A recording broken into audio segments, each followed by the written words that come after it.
Hello बच्चों, जय हिंद। आप सभी का दिव्यांश अकेडमी चैनल पर स्वागत है। आप लोग कैसे हैं? अच्छे हैं? आशा करते हैं आप लोग अच्छे होंगे। तो हमारा टॉपिक चल रहा है दो चर वाले रैखिक समीकरण युग्म। इसमें हम प्रश्नावली 3.2 का इंट्रोडक्शन वीडियो किए थे, उसमें दो एग्जाम्पल शेष रह गए थे।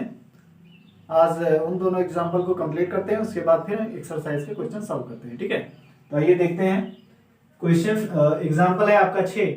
एक दुकान में 2 पेंसिल और 3 रबड़ों का मूल्य 9 रुपए है। 2 पेंसिल और 3 रबड़ का मूल्य कितना कह रहा है? 9 रुपए। फिर आगे कह रहा है कि और 4 पेंसिल और 6 रबड़ों का मूल्य कितना है? 18 रुपए। प्रत्येक पेंसिल और प्रत्येक रबड़ का मूल्य ज्ञात कीजिए। आपको दिया है कि 2 पेंसिल और 3 रबड़ का मूल्य 9 रुपए, 4 पेंसिल और 6 रबड़ का मूल्य कितना है? 18 रुपए। कह रहा प्रत्येक पेंसिल और प्रत्येक रबड़ का मूल्य ज्ञात कीजिए। ठीक है, तो आपको प्रत्येक पेंसिल और प्रत्येक रबड़ का मूल्य ज्ञात करना है। तो आइए सबसे पहले जो हमें ज्ञात करना है उसको हम मान लेते हैं। माना इस टाइप के क्वेश्चन में क्या करेंगे, आपको जो भी ज्ञात करना रहेगा उसको आप x और y मान लेंगे। ठीक है, तो मानेंगे माना एक पेंसिल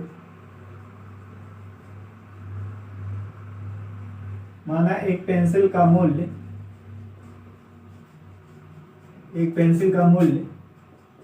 x रुपए। कितना है?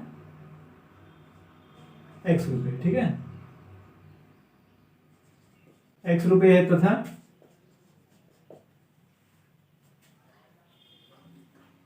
एक रबड़ का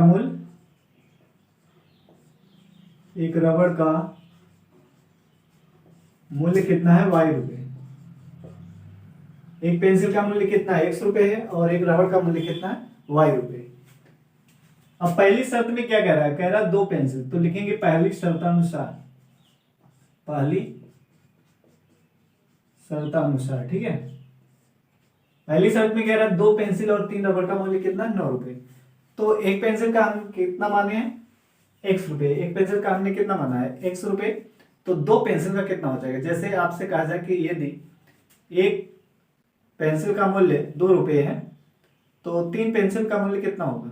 तो आप क्या करेंगे? एक पेंसिल का मूल्य 2 रुपए है, 3 पेंसिल का मूल्य बताना, तो क्या करेंगे? 2 रुपए में आप 3 से गुणा करेंगे, या 3 पेंसिल जो है उसमें क्या करेंगे? पेंसिलों की संख्या में 2 से क्या करेंगे? गुणा करेंगे, तो वहां से आपका आ जाएगा 6 रुपए। ठीक है, तो ऐसे यहां पर भी हमने माना है एक पेंसिल का मूल्य 1 रुपए, तो 2 पेंसिल का मूल्य कितना हो जाएगा? 2 में क्या करिए? 1 से गुणा कर दीजिए, यानी 2x हो जाएगा। कितना हो जाएगा? 2x प्लस 3 रबड़। एक रबड़ का मूल्य कितना? y है, तो 3 रबड़ का मूल्य कितना हो जाएगा? 3y हो जाएगा। कितना हो जाएगा? 3y। तो एक रबड़ का मूल्य y रुपए है, इसमें हमने क्या किया? 3 से गुणा कर दिया, तो 3y आ गया। टोटल इतना रुपया, ये क्या अब रुपया बन गया ना? 2 पेंसिल गुणे एक पेंसिल का मूल्य, 3 गुणे एक रबड़ का मूल्य, तो ये क्या है? रुपया है। ये मिला के कुल कितना है? 9 रुपए। कितना है? 9 रुपए। ठीक है, ये पहली शर्त है। दूसरी शर्तानुसार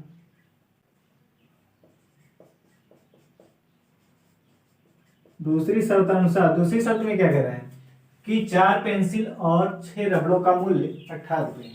4 पेंसिल और 6 रबड़। एक पेंसिल का आपने कितना माना? 1 रुपए, नहीं 1 रुपए, तो 4 पेंसिल का कितना हो जाएगा?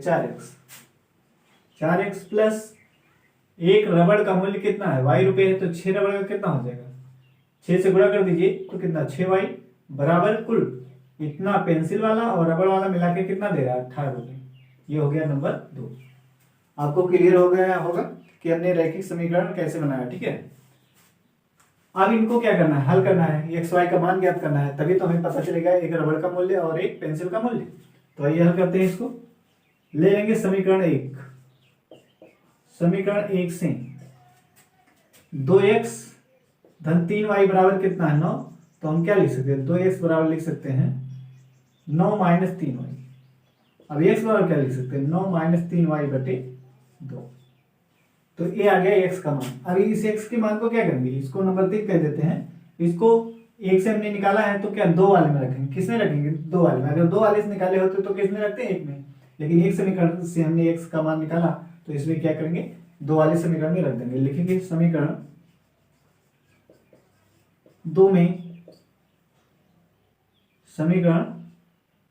दो में एक्स का मान प्रतिस्थापित करने पर प्रतिस्थापित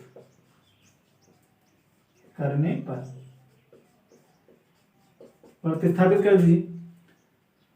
तो x का मान कितना है, तो 4, यही है समीकरण 2, इसी में रखना है। 4 गुणे x का मान कितना, 9 माइनस 3y/2, ये हो गया, प्लस 6y बराबर 18। समीकरण 2 में हमने क्या किया, x का मान प्रतिस्थापित कर दिया। अब क्या करेंगे, अब देख रहे हैं यहाँ पे बटे में 2 से 2 ये क्या कटेगा, 2 दूनी 4 यानी 2 आएगा। अब 2 से अंदर गुणा कीजिए, 2 9 18 माइनस 2 3 6y प्लस 6y बराबर कितना, 18। ठीक है, अब माइनस 6y प्लस 6y करके कितना आ जाएगा, 18 इधर और 18 इधर। ठीक है, दोनों तरफ 18 आ गया। अब देख रहे हैं दोनों पक्ष क्या बराबर है, दोनों पक्ष क्या है, बराबर है। अब इसमें y का मान आप कुछ भी रखते जाइए। ठीक है, अगर यहां हम ना करते हैं, इसको ऐसे कर दें तो y का मान अगर 1 रखते हैं तो क्या आएगा, -6 प्लस 6 कट जाएगा तो कितना, 18 इधर 18 इधर। अगर हम y का मान 2 रखें तो 2 दूनी 2 छक 12 2 छक 12 तो -12 प्लस 12 कट के फिर क्या, 18 इधर 18 इधर 18 आएगा। फिर अगर 3 रखते हैं, 3 छक 18 3 छक 18 तो ये माइनस से प्लस कट जाएगा, फिर क्या 18 इधर 18 इधर। तो प्रत्येक मान के लिए ये क्या है, ये कथन जो है सत्य है। ये क्या है, यह कथन जो है y के प्रत्येक मान के लिए क्या है, सत्य है। ठीक है,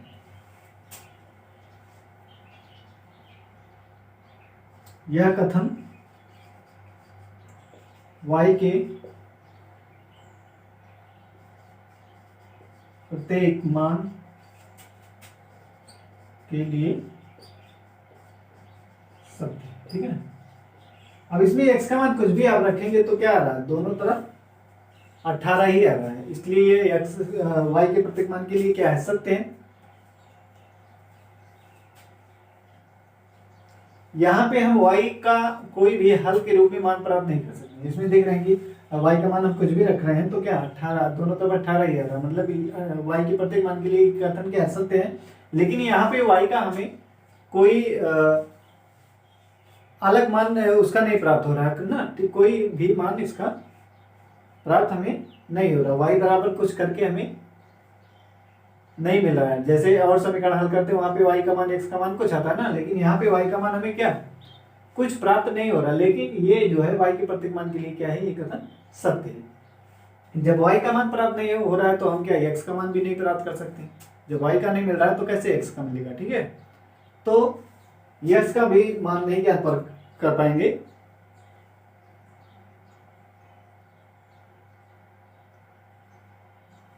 ऐसा क्यों हो रहा है, ऐसा जो है y का मान नहीं मिल रहा तो x का मान भी नहीं मिल रहा, ऐसा क्यों हो रहा है, इसको आइए देखते हैं। इसमें देख रहे हैं,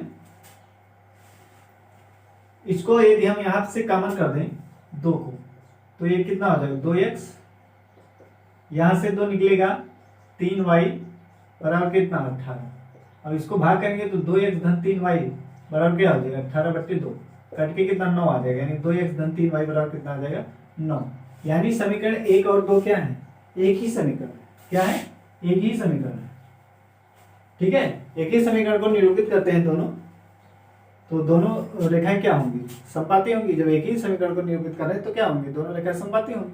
तो जब संपाती होता है तो उसके क्या होते हैं, अपरिमित रूप से अनेक हल होते हैं। क्या होते हैं, अपरिमित रूप से अनेक हल होते हैं। ठीक है, तो यहाँ पर हमें x का कोई निश्चित मान नहीं प्राप्त होगा, इसलिए हम रबड़, प्रत्येक पेंसिल और प्रत्येक रबड़ का मूल्य ज्ञात नहीं कर सकते हैं। ठीक, आसन में यहाँ पे ये लिखेंगे कि यह कथन y के प्रत्येक मान के लिए क्या सत्य है। यहाँ पे y का कोई निश्चित मान नहीं प्राप्त हो रहा है, अतः हम x का कोई निश्चित मान नहीं ज्ञात कर सकते हैं। समीकरण 1 और 2 दोनों समीकरण एक ही रेखा को निरूपित करते हैं, इसलिए इसके अपरिमित रूप से क्या है, अनेक खंड है। ठीक है, क्या लिखेंगे, समीकरण 1, चूंकि समीकरण 1 और 2 एक ही रेखा को निरूपित करते हैं,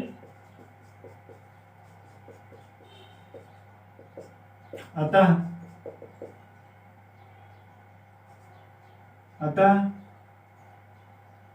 रैखिक समीकरण युग्म का अतः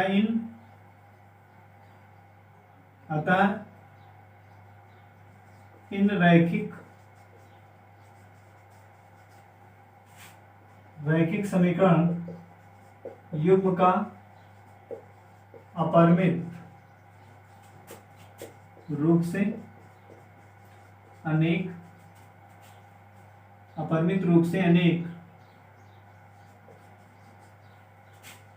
हल होंगे। और पेंसिल और रबड़ का हम मूल्य यहाँ पे ज्ञात नहीं कर सकते हैं। ठीक है, ये हो गया आपका आंसर। अब एग्जाम्पल नंबर हम 7 करेंगे, इसको हटाते हैं।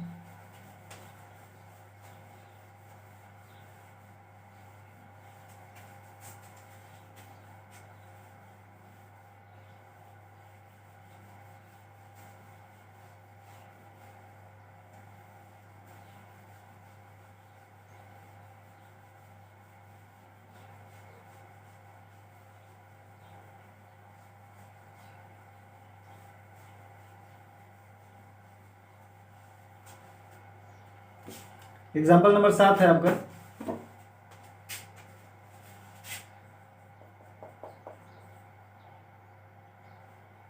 दो रेल पटरियां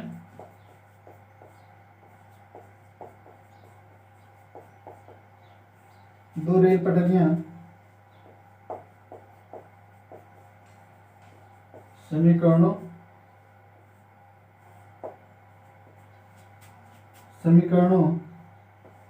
x + 2y - 4 = 0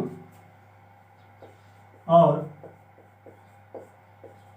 2x + 4y - 12 = 0 द्वारा निरूपित की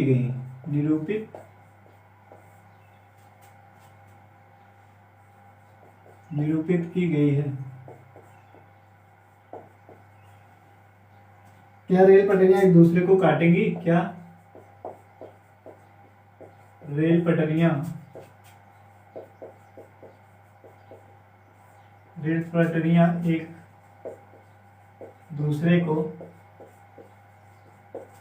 एक दूसरे को काटेंगी,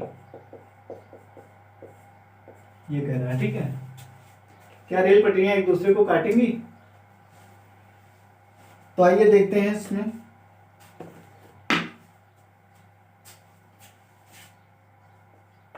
पहला समीकरण x + 2y - 4 = 0 दिया है, इसको हम पक्षांतर करेंगे। x + 2y बराबर कितना, 4, समीकरण नंबर 1।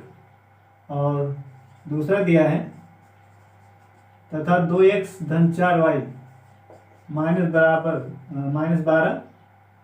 = 0, तो 2x - 4y = 12।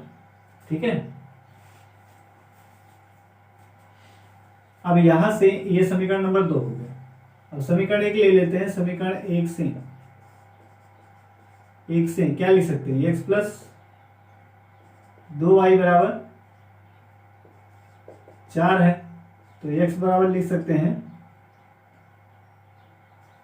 4 - 2y। ठीक है, ये हो गया नंबर 3। अब लिखेंगे समीकरण, अब हमने समीकरण 1 से इसको निकाला है, इसका मान, क्या करेंगे, समीकरण 2 में प्रतिस्थापित करेंगे। तो समीकरण 2 में x का मान प्रतिस्थापित करने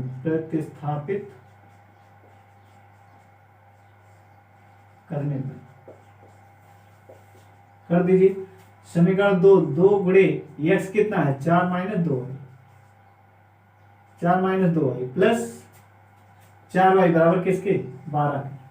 ठीक है, अब इसको गुणा करिए अंदर, 2 × 4 = 8 - 2 × 2 = 4y प्लस 4y = 12। ये हो गया।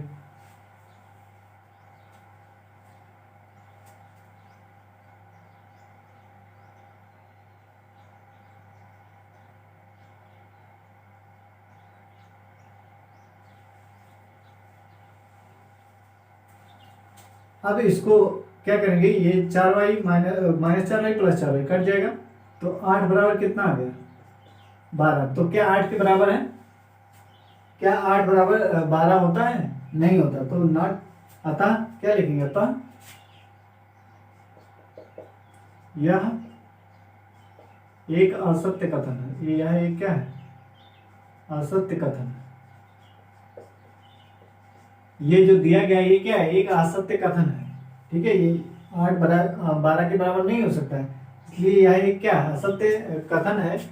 और इस रैखिक समीकरण के क्या, दिए गए रैखिक समीकरण का कोई सारो हल नहीं है। ठीक है, इसका हमें क्या कोई हल मिल रहा है? यहाँ पे x का मान या y का मान कुछ मिला है? कोई निश्चित मान नहीं प्राप्त हो रहा है। यहाँ पर x और y का कोई निश्चित मान नहीं प्राप्त होता है। अतः यहाँ x और y का कोई निश्चित मान नहीं प्राप्त होता है। कोई निश्चित मान नहीं प्राप्त होता है, नहीं होता है।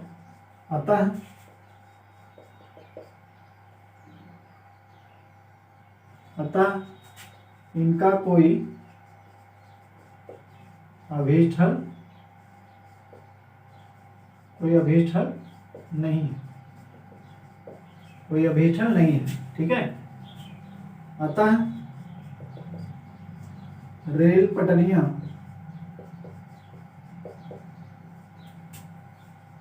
एक दूसरे को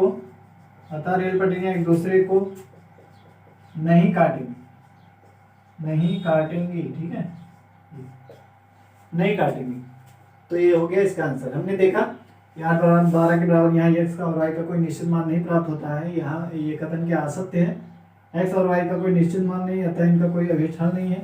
अतः रेल पटरियां एक दूसरे को नहीं काटेंगे। ठीक है, ये क्लियर हो गया। अब प्रश्नावली की क्वेश्चन सॉल्व करेंगे हम। प्रश्नावली 3.2 का पहला क्वेश्चन देखिए।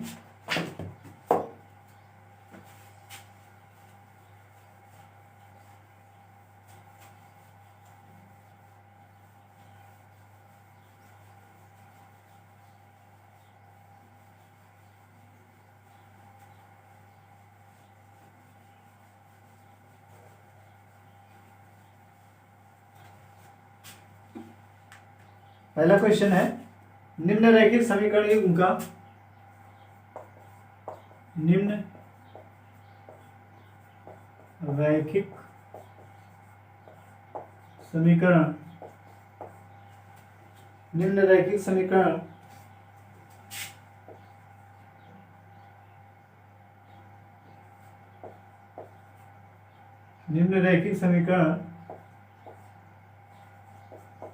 युग्म को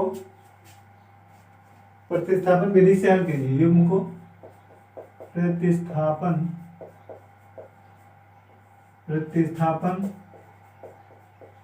विधि से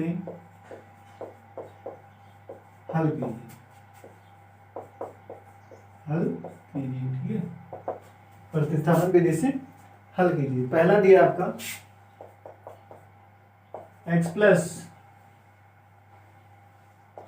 वाई बराबर 14, और दूसरा समीकरण दिया है x माइनस वाई बराबर 4। ठीक है, ये इसको हल करना है। तो आइए हल करते हैं इसको।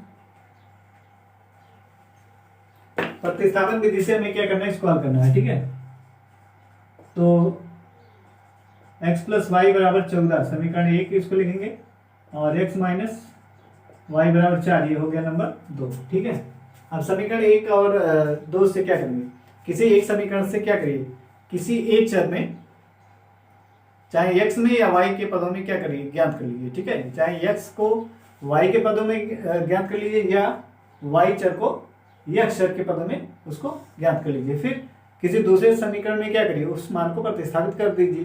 तो वहां से क्या किसी एक चर का मान आपको प्राप्त हो जाएगा। ठीक है, जब एक चर का आ जाएगा तो दूसरे चर को उसको किसी समीकरण में रख के दूसरे का मान निकालेंगे। तो आइए करते हैं इसको। तो हम समीकरण 2 से करते हैं, समीकरण 2 से। ठीक है, समीकरण 2 से। तो समीकरण 2 से क्या करेंगे, पक्षांतर कर दीजिए। x बराबर हम निकाल सकते हैं, इसको y को इधर करेंगे तो क्या होगा, प्लस y। ये हो गया नंबर 3। ठीक है, तो लिखेंगे समीकरण, अब 2 से प्रतिस्थापित इसको इधर किए हैं। ठीक है, पक्षांतर किए हैं, तो अब इसमें नहीं रखना है, आगे दूसरे समीकरण रखना है। ठीक है, जिससे x का निकालेंगे उसमें नहीं रखना है, किसी दूसरे। ये x को हमने क्या y के पदों में ज्ञात कर दिया। ठीक है, तो लिखेंगे समीकरण 1 में, अब इस मान को समीकरण 1 में रखें। समीकरण 1 में x के मान प्रतिस्थापित करने, प्रतिस्थापित करने पर तो रख दीजिए समीकरण 1 के स्थान, x के स्थान पे क्या रखना है, 4 धन y और प्लस y यही है। y बराबर कितना, 14। तो इसको 4 को इधर करिए और y कितना, 2y हो जाएगा, और 4 को इधर करेंगे यानी 14 माइनस 4, तो कितना आ जाएगा, 2y बराबर आ जाएगा 10। कितना आएगा, 2y बराबर आ गया 10। तो y बराबर कितना आएगा, y बराबर हो जाएगा 10/2। 2 एक कम 2, 2 पंचे 10। कितना हो जाएगा, 2 एक कम 2, 2 पंचे 10। ये कट गया, तो y का मान कितना आया, y का मान आ गया 5। कितना आया, 5। अब इसको क्या करिए, किसी समीकरण में रख दीजिए। समीकरण 3 में y का मान रखने पर रख दीजिए, समीकरण 3 ये है। तो x बराबर 4, y का मान यहाँ पे रखिए, तो कितना हो गया, x बराबर आ जाएगा 4 और 5, कितना हो जाएगा, 9। ठीक है, अतः अभीष्ट हल, x बराबर 9 और y बराबर 5, ये हो गया आंसर। ठीक है, आंसर चेक कर लेते हैं एक बार।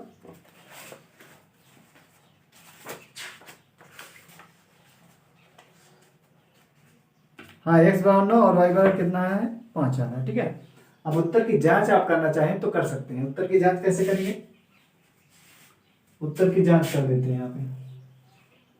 उत्तर की जांच, उत्तर की जांच में आप क्या करेंगे, x y का मान समीकरण 1 में रख सकते हैं, दोनों में रख के क्या करेंगे, चेक कर लीजिए। अगर दोनों पक्ष बराबर आता है तो क्या हमारा हल सही है। ठीक है, तो रख लीजिए, x समीकरण 1 में रखेंगे, x प्लस वाई बराबर कितना दिया, 14। तो यहाँ पे रखिए x y का मान, x है 9 और y कितना, 5। तो इधर देखिए 14 आ रहा है, इधर भी 14 आ रहा है, दोनों तरफ 14 आ गया, यानी बाएं पक्ष और दाएं पक्ष क्या बराबर, LHS इक्वल टू RHS। ठीक है, ऐसे समीकरण 2 कितना है, x माइनस वाई बराबर 4। तो यहाँ पे रखिए x का मान 9, y का मान 5, y का मान 5, तो कितना हो जाएगा, 4 इधर है, इसको घटाएंगे, 9 में से 5 घटाएंगे 4, और इधर 4। यहाँ पर भी क्या है, LHS इक्वल टू RHS। ठीक है, ये बाएं पक्ष बराबर दाएं पक्ष, तो दोनों पक्ष बराबर है। तो इससे क्या है कि हमारा जो हल आया है x और y का मान, वो क्या है, सही है। ठीक है, तो इस तरीके से आप एग्जाम में आप, यदि आपके पास टाइम है तो उत्तर की जांच आप करके देख सकते हैं। और नहीं तो क्या, सीधा ऐसे ना करिए, यहाँ पे रख लीजिए, x का मान 9 रखिए, यहाँ पे 5 रखेंगे तो कितना है, 9 5 14, 14 इधर भी है। ऐसे चेक कर लीजिए, x का मान 9, y का मान 5, तो 9 में से 5 गया 4, तो बराबर है। ऐसे भी कर सकते हैं। ठीक है, तो ये हो गया। अब हम इसका दूसरा पार्ट हल करते हैं। दूसरा दिया है,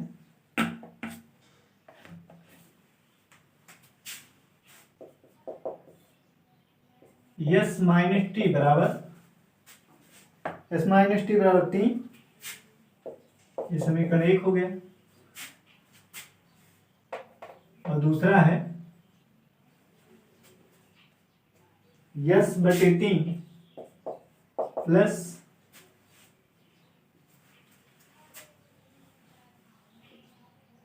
s/3 प्लस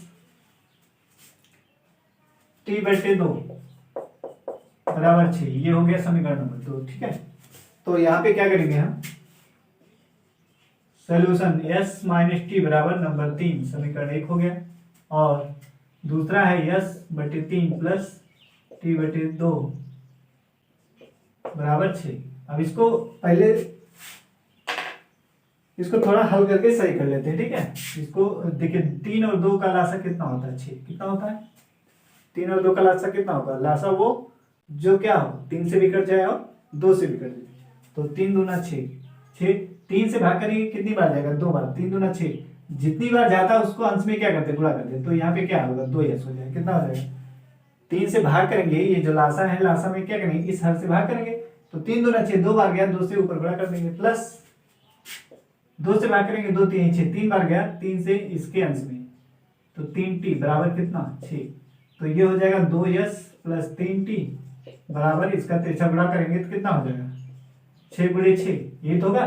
तो इसको हम लिख सकते हैं 6 6 36, गुणा करके क्या लिख देंगे? 36। ये हो गया नंबर 2, समीकरण नंबर 2, ठीक है।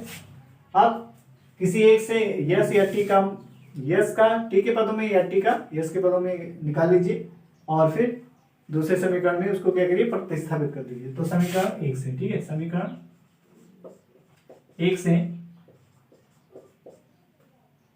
समीकरण 1 से इसको पक्षांतर करेंगे, यस माइनस टी है, यही समीकरण 1 है। इसको पक्षांतर करिए, यस बराबर क्या? टी प्लस 3 प्लस टी आ जाएगा। क्या है? इधर माइनस है, इधर जाएगा तो क्या? प्लस टी हो जाएगा। तो ये हो गया समीकरण नंबर 3। अब इन दोनों को हल कर लीजिए। अब इसका मान क्या? प्रतिस्थापित कीजिए। किसमें रखेंगे? समीकरण 1 से हमने इसको निकाला है तो 2 में रखेंगे। लिखेंगे समीकरण 2 में s का मान प्रतिस्थापित करने पर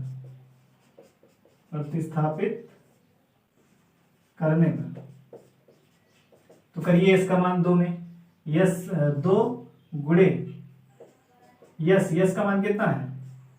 3 प्लस टी, यही तो आया है, इसको हमने यहाँ रखा, प्लस टी है 3t बराबर 36, हमने 2 में रख दिया। अब इसको गुणा करिए, 2 3 6 प्लस 2t हो जाएगा, और फिर यहाँ प्लस 3t है, और ये 36, ठीक है। अब पक्षांतर इसको जोड़ेंगे, 2t और 3t मिलके कितना हो जाएगा? 5t। कितना हो जाएगा? 5t, और इसको उधर ले जाएंगे 36 माइनस 6, तो ये हो जाएगा 30। 36 में से 6 घटाएंगे कितना आएगा? 30, और 5t बराबर 30 आ गया, तो t बराबर कितना आ जाएगा? 36 बटे 5, 5 एक कम 5, 5 36, तो t का मान कितना आ गया? 6। t का मान कितना आया? 6 आ गया। अब क्या करेंगे? इस t का मान समीकरण 3 में रख दीजिए। लिखेंगे समीकरण 3 में t का मान रखने पर रख दीजिए। समीकरण 3 है, यस बराबर टी के स्थान पे कितना रखना है? 6, और प्लस 3 है, ये तो है 3 है, और प्लस टी कितना है? 6, तो ये हो गया 6, ठीक है। अब 6 और 3 जोड़ेंगे कितना आएगा? 9। 6 3 जोड़ेंगे कितना आ जाएगा? 9, यानी यस का मान कितना आ गया? 9, ठीक है। अतः अभीष्ट हमारे कितना है? लिखेंगे अतः अभीष्ट हल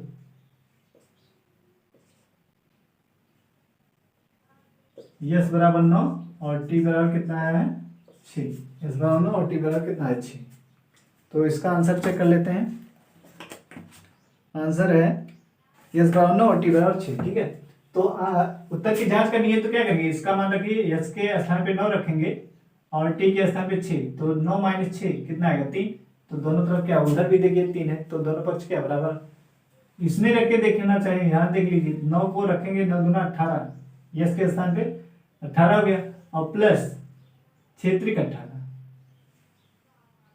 टी के स्थान पे रखेंगे 3 गुणे 6, 6 त्रिक 18, और 9 दूना 18, 18 कितना होता है? 36। यहाँ पर भी दोनों पक्ष बराबर है, इसका मतलब हमारा आंसर क्या है? सही है। ऐसे हम इसका तीसरा पार्ट करते हैं।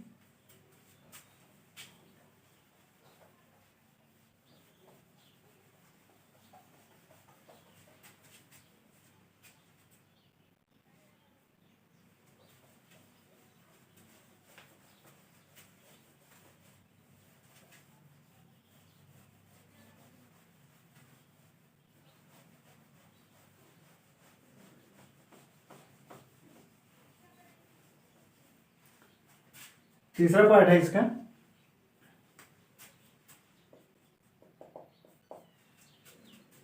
तीन X minus Y, 3x minus Y बराबर 3, और दूसरा समीकरण दिया है 9x माइनस 3y बराबर 9x माइनस 3,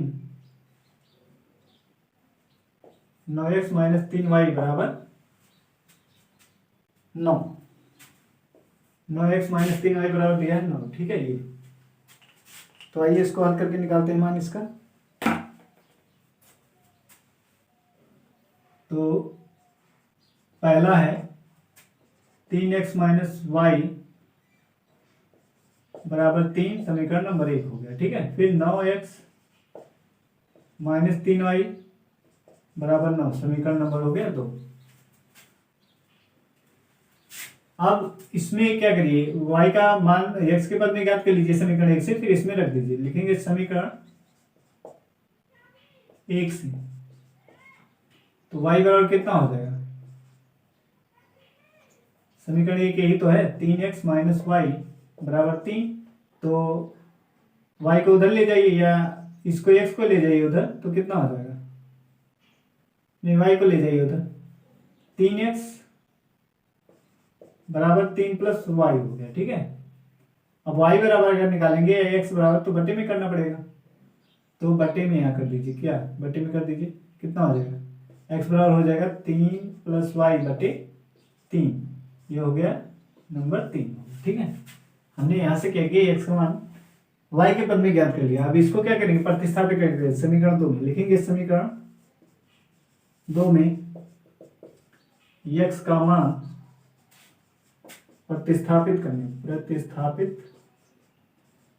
करने पर करिए, 9 गुणे x के स्थान पे रखना 3 धन y बटे में 3, ये हो गया, प्लस माइनस 3y बराबर 9, यही तो है समीकरण 2। अब यहां से देखिए 3 एकम 3, 3 त्रिका 9 कट गया, तो अंदर गुणा करिए, 3 त्रिका 9, 3 में गुणा होगा तो क्या होगा, 3 त्रिका 9 प्लस 3y और माइनस 3y बराबर कितना 9। ठीक है, अब यहाँ पे देखिए 3y प्लस है, ये भी क्या माइनस है, तो यहाँ पे क्या है 9 बराबर 9। ठीक है, तो इसमें देख रहे हैं y का मान, अभी इसके पहले मैं इंट्रोडक्शन वीडियो में बताया था, वहां पे y का मान रख रहे थे, तो प्रत्येक y के मान के लिए क्या सत्य आ रहा था। अभी यहाँ पे y का मान क्या रखिए, मान लीजिए 0 रख रहे हैं, तो 0 ये क्या है, ये भी 0 हो जाएगा, ये भी 0, तो 9 बराबर 9, दोनों पर जोड़ा हो रहा है। x y का मान 1 रखिए, 9 धन 3 गुणे 1 माइनस 3 गुणे 1 बराबर 9, तो यहाँ पे 9 और प्लस 3 माइनस 3 बराबर 9, तो ये करके फिर क्या 9 9 आ रहा है। फिर ऐसे 2 रखिए, 2 धन 3 गुणे 2, 3 गुणे 2 माइनस 3 गुणे 2, y के स्थान पे 2 2 रख रहे हैं, तो फिर ये क्या 9 धन 3 गुना 6 माइनस 6 9, तो देखिए 6 6 कटा कितना 9, मतलब y के मान कोई भी रख रहे हैं तो हमें क्या हमेशा 9 बराबर 9 ही मिल रहा है। ठीक है, तो इसका मतलब ये कथन जो है y के प्रत्येक मान के लिए क्या सत्य है, यह कथन y के सभी या प्रत्येक मान के लिए क्या है सत्य है, y के प्रत्येक मान के लिए सत्य है। तो यहाँ पे हमें y का मान कोई निश्चित मान नहीं मिल रहा, y का हमें कोई निश्चित मान नहीं मिल रहा है, तो y का मान x का मान भी क्या हमारा कुछ नहीं निकलेगा, यहाँ जो है y का मान कोई हमें प्राप्त नहीं होता है। ठीक है, तो x का मान भी कोई निश्चित मान नहीं मिलेगा, इसका मतलब इनका कोई अभीष्ट हल नहीं मिल रहा है। ठीक है, ऐसा क्यों हो रहा है, ऐसा इसलिए हो रहा है कि समीकरण 1 और 2 दोनों क्या है, एक ही समीकरण।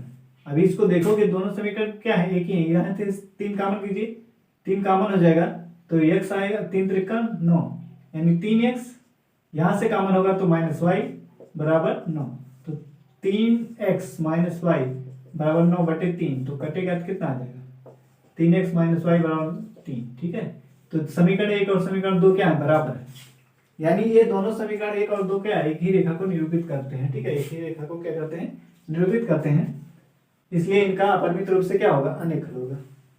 लिखेंगे चूंकि चूंकि समीकरण 1 और समीकरण 2 एक ही रेखा को निरूपित करते हैं, एक ही रेखा को निरूपित करते हैं। इसका मतलब क्या, दोनों रेखाएं क्या समपाती है, यानी एक ही रेखा है, निरूपित करते हैं। अतः इनका अपरिमित रूप से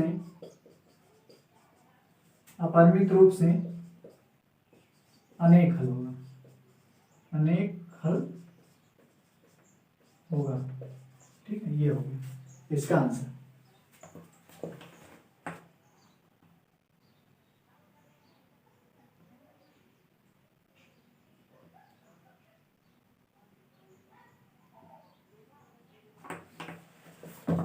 इसलिए इनका क्या अपरिमित रूप से अनेक हल होगा, ठीक है। यहाँ पे जो x का क्या है, कोई भी मान ये क्या करता है, लेता है। तो इस तरीके से हमने एग्जाम क्वेश्चन नंबर 3 का 3 पार्ट हमने कर लिया है, और इसमें अभी 3 पार्ट शेष हैं, ठीक है। तो शेष जो है नेक्स्ट वीडियो में किया जाएगा। तो बस आज के लिए इतना ही, जय हिंद।